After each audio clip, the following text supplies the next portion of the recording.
Lai varētu noskriet Baltijas valstu vienotības skrējienu, valsts prezidents šodien devās uz mežu, kur viņam speciāli ierīkotā trasē pirmo reizi piedalījās orientēšanās sacensībās. Kā viņam gāja, stāsta Judīta Čunka.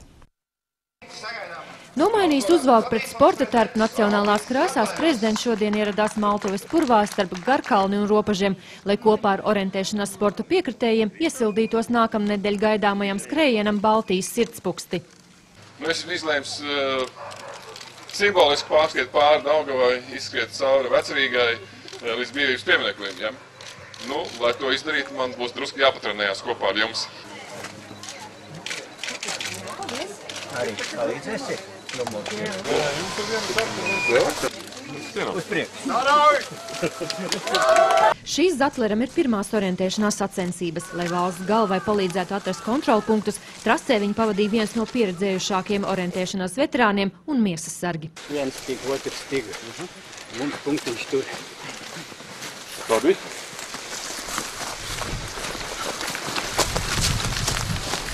Prezidentam bija sagatavota speciāli viņam izraudzīta 1,5 kilometru gara distance.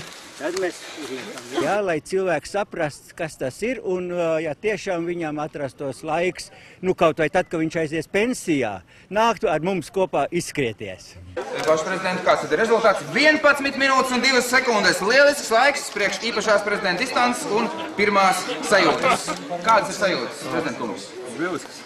Liela daļa orientēšanās sporta fanu piedalīsies arī vienotības skrējienā Sirdspuksti Baltijai 22. un 23. augustā.